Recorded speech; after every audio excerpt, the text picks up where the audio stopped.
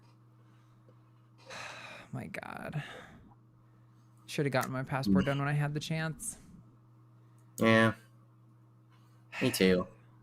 $5 from Christine Andrews Roseniner. Any ideas why FFRF doesn't seem to get backing from atheist groups anymore? Hashtag Team Mephi. There may be some sort of thing that happened that was the reason that is the case. I don't remember, and it's not my business. I love RFR. I see a lot more of Atheists United, but I know FFRF also recently picked up a case that sounded good. So, like, as long as they keep doing good work, that's awesome. No need to play favorites. As many organizations doing good work as possible is good. $5 from the BNB 1030 because I forgot to earlier. Hashtag Team Arden. Hashtag Team Snake Mom. Thank you. My snakes say thanks as well.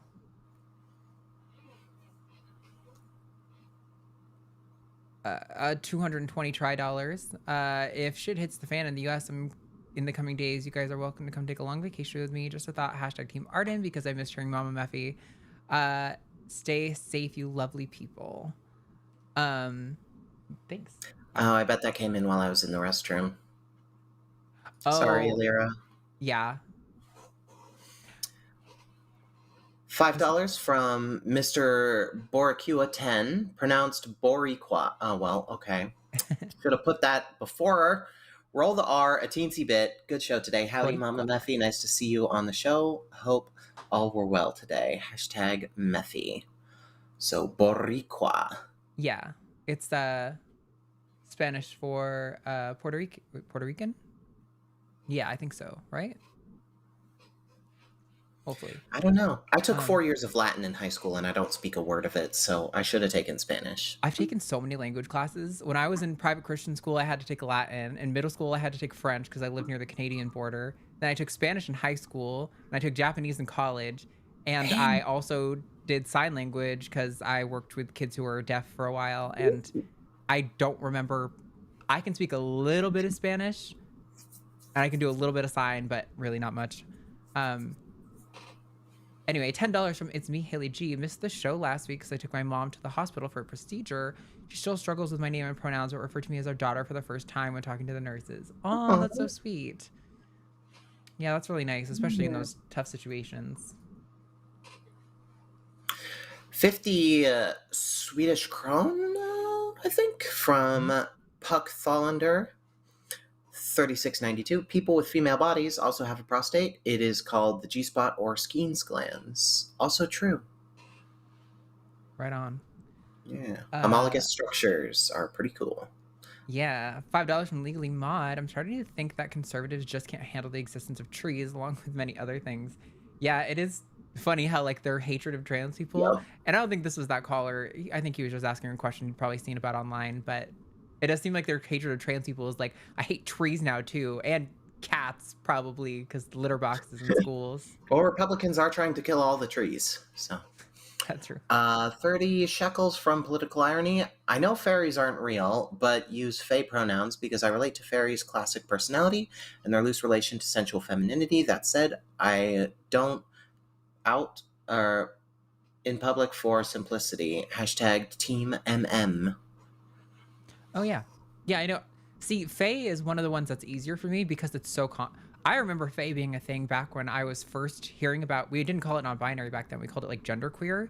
When I was like maybe 15, I met my first genderqueer person and they used they, them, and Zir, and they had a friend who had used fae femme. Remember, if fae ever asks you for your pronouns, don't say them, you won't get them back. Nice. 220 $dollars from Alira again. I saw some posts in SM about the LGB divorcing the T, and this was very disturbing to me. Is there any truth behind it, or is it some BS propaganda spread by haters? It's propaganda.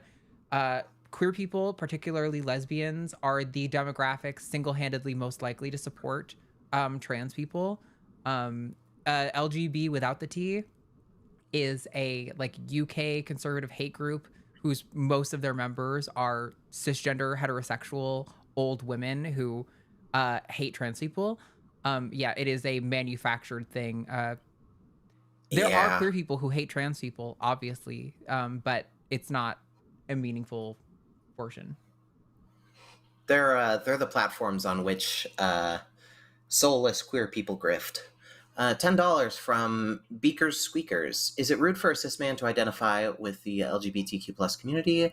I like to express M and F, but not enough pronouns. I feel way more comfortable in LGBTQ plus spaces and strongly dislike cis masculines. Hashtag SNICS. I think that's a Team Arden hashtag. I don't know. If you have a gender nonconforming presentation, then you probably relate to the queer experience, so that would make sense. Also, gay people can be cis, so there are definitely lots of. True. I was assuming cis het. That's yeah. My bad. If it's just cis, then absolutely, they're the majority of people in the community. But yeah, $4.99 from, I think, Fane, but with a Q. For as far back as I remember, I wish I and prayed my parents would get a divorce. They were miserable together. They still are. At Ellie from Florida. Yeah. My parents divorced before I even remember them being together. I was in their wedding in a onesie, and I still don't remember. That shit did not last long. $4.99 from Catherine Astronaut. Catherine here. Thanks so much for the conversation tonight. Thank you for calling in, Catherine. Yeah, thank you so much. Yeah. $5 from Nixie Baby, just for the new username to pop up for hashtag Team Mephi. Nice. And then $5 from Mr. Boricua. It's Taino for a person of Borican, Taino name for Puerto Rico. Yeah, okay. I was like, I don't know if Spanish is the right word, but I knew it was for Puerto Rico. I've never heard of Taino specifically, but that must just be like a dialect. I apologize for my pronunciations. I am unfortunately extremely Mayo. I was not developed for this climate. And then a last one snuck in there. $5 from Melatonin Ale. Great to see MM again. Just in case MM reads this, it's Ale, like Alejandra. Hashtag Team Loser, because I can't decide between the two fellow ladies. So that goes to Mephi. Great to see you too. And it looks like with 1 point on the last super chat, I have won. So Mephi, are you ready to spend 2 minutes defending that heaven is an MLM? Oh, I would defend that for free. Okay. Hold on, let me get. Or is it my job to promote MLMs and heaven? Not necessarily. I always kind of leave it dealer's choice, you know. As long as you're defending that heaven is an MLM, however you go about it is your choice. Listen, it's more of a reverse pyramid structure, right? It's a reverse funnel system, what you call it. Okay? You see, because when you spread the good news to one person, then that person goes out and spreads the good news to 3 more people, and then that person goes and gets more of them, and then each of them tithes upward, which leads all back to you, so you get to have a private jet. Which, do you think jets are cool or do you not? pretty solid argument, honestly. Yeah, exactly. I don't have the timer is broken, so I'm just gonna let you run and let you do it. Got like another minute left. Like, I'm sorry, are you gonna tell me that jets aren't cool, right? Like, the good news delivered from a private jet is gonna be way more convincing because who do people love? Celebrities? What do celebrities ride around in? Private jets, okay? Now, and then all of those people will go and tell their friends, and they'll all tithe upward. And then you get a second jet, maybe. You get a bunch of mega churches. You get fancy suits and watches, and all the things that rich people like, right? The probably hunt people for sport is something you can do when you're rich. And is that so bad? Are y'all really against all of those things? Like, I can't imagine why you'd want to do that. I mean, think about it. Like, you tithe upward and somebody's going to be having a really good time. It might not be you, but somebody is. And, really, we want to make it so that everybody's having a good time in the world, don't we? Right? But maybe if we can get just at least one person having a good time, then we're 1.0000001% of the way there already. Beautiful. So you're accomplishing something. There's your argument. If you go to heaven, you can get a jet and hunt people for sport. We love to hear it. Oh, no, that's on Earth. True. Okay. Yeah, that's fair. Well, thank you so much, Mephi, for being here. We got to roll this show out. Yeah, thanks for having me. But definitely, I got your link tree in the description, so go check out her stuff. Go subscribe to all her stuff, and hopefully we'll get you back on again. Yeah, this was awesome. I had a great time, and thanks everyone for calling, and thanks for listening to me yap and staring at my face. Yeah, thank you guys so much for being here. Remember, we are doing a Zoom patron Q&A with Arden Hart and Javon Bradley this Saturday at 3 p.m. Central Time. All you gotta do is support us on patreon.com/calltheline. Go there, check it out. Later, guys.